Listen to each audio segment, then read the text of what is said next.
I want y'all to look at his shoulder before I pause it, before we do a jump cut. Let's see if they can pop it back in.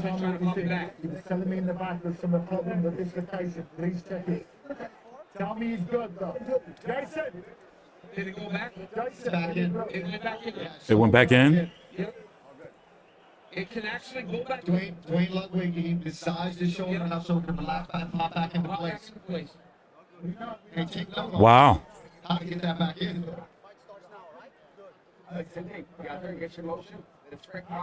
Want to see where it pop out? You can see the joint popping right there.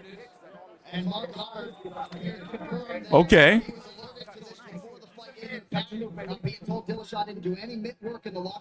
So he's had an injury coming into the fight. Let's go into the next round. I just wanted to, just in case the fight got stopped. Take your time, like the video, subscribe. We're going to be back at the end of the fight. Thanks for watching. Jesus. Best in the world at 135, the Funkmaster, Aljamain Sterling. And some immediate medical attention to title challenger TJ Dillashaw.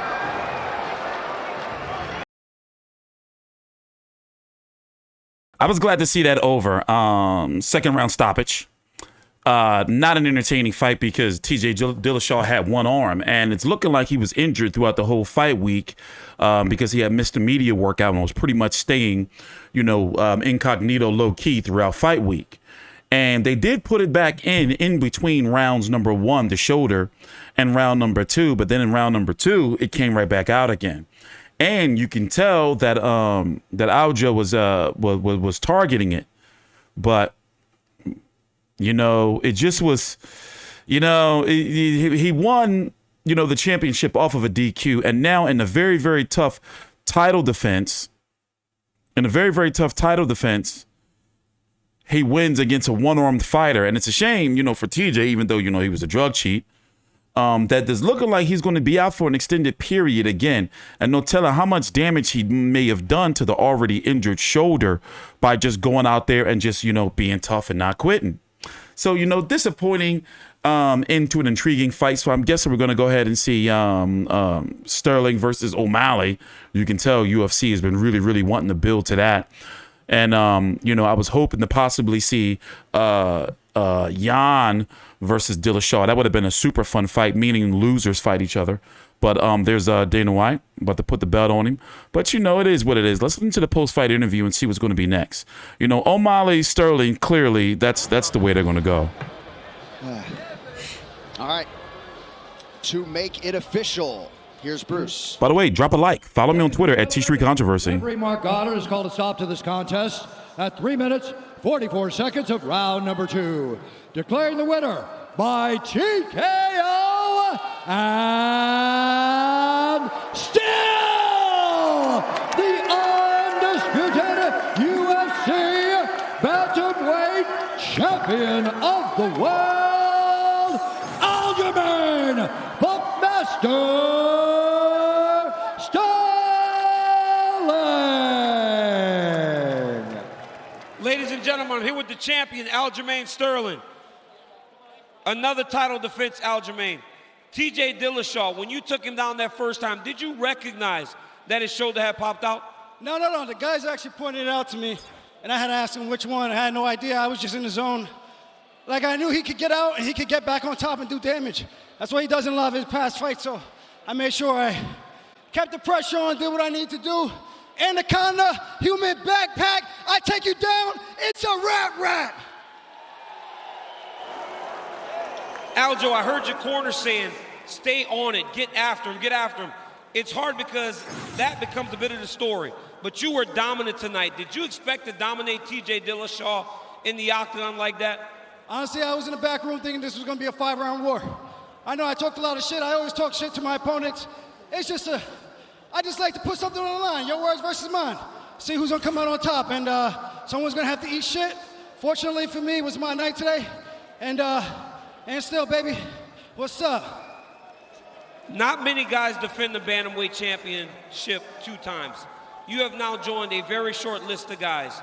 Watching that fight before you, seeing the landscape of the division, Who do you think now is worthy of fighting a guy like Aljamain Sterling, who is becoming a very dominant champion? I mean, you got Henry say doo-doo lurking in the woods somewhere, smelling like ass. You got Sugar Tits, had like a decent performance tonight. You got Marlon Cheetos, Dorito Vera. Man, you got all these guys. And you got the boogeyman who already put to sleep in Sandman. So if you want to put the Sandman to sleep again, I'll do that again. You did a fantastic job tonight, champion. You were able to dominate like you said you would. Congratulations on another massive victory. Ladies and gentlemen. Hey, one thing I want to say, yo, 50 Cent, I'm not playing. I want to roll in the power universe. Two, Uncle Dana, you bought all these guys nice cars for your champion. What's up, baby? What's up? Cash money, let's talk. Ladies and gentlemen, give it up for the bantamweight champion of the world, the Funkmaster, Aljamain Sterling. I hope they talk to TJ. I'm here with the former champion. There they are. They are. Dillashaw. TJ, on Thursday you told me you wanted to talk to me about something. Was it the shoulder injury that showed itself very early in the fight? Yeah, it popped out right away. I gotta apologize to the weight class. Kind of held it up. I completely blew my shoulder out the end of April as soon as I started getting ready for this, and I probably dislocated a good 20 times throughout training camp. This is by far the toughest training camp I've been through because of that, emotionally, you know? That's why I was talking so much shit about his weak stand-up, because I didn't want him to wrestle, man. I knew that was the case. I told the ref in the back before he came out that most likely my shoulder is going to pop out. If it does, I'll get it back in. Please do not stop it. Unfortunately, the second round, you know, I couldn't push up off my shoulder. So hats off to Aljamain for doing what he does. And great win, you know? TJ, the question is, how in the world did you get through that first round when you clearly were so compromised with a guy like Aljamain who's so good on top of you? I just tried to control the hands the best I could. I knew I wasn't going to be able to scramble to my feet because I couldn't push off my arm. I thought I'd be able to get it back into socket, but wasn't able to, man. So I just knew I had to weather the storm that first round, come out and hopefully land some big shots. Unfortunately, it was just in my head, man. This was a tough one to come into. And again, like I said, I apologize to the weight class because it's a stacked weight class, man. You know, I took up a position, but I wasn't going to wait another year to get a shot. You know what I mean? And all else said, though, Bronson, Dada loves you, man. I'll see you soon. Can't wait to give you a big hug. My grandma and grandpa back home, Grandpa Jack, love you, buddy. I was hoping to get that done for you, but unfortunately it didn't happen, man. You are an absolute savage, man, and one of the best bantamweights of all time. Ladies and gentlemen, give it up for one of the best bantamweights ever, TJ Dillashaw. Oh, yeah. I think it's in his best interest. You know, he probably didn't want to because, you know, the suspension he had to deal with and everything. But it's in his best interest to go on a long layoff, you know, a year, get that shoulder taken care of, you know, because you're talking about it popped out 20 times. That thing is lubricated. You know, that's, you know, like he's compromised. And now every fighter he's going to fight going forward are going to be trying to see, you know, all right, let's see what that shoulder's like. And of course, you know how it goes in camps and in sparring and workouts, you know, word travels. So no telling who probably and already knew about it and who's going to be checking on it, you know, as time goes on in the future. But, you know, it's a shame because I really was interested in the fight, actually more interested in the fights that intrigued me the most were Jan O'Malley, this fight, and then the main event in order, my personal opinion. You know, so, yeah, damn, fucked up. Only time will tell. Thanks for watching. I'm T Street Controversy with Fight View 360. On to the main event.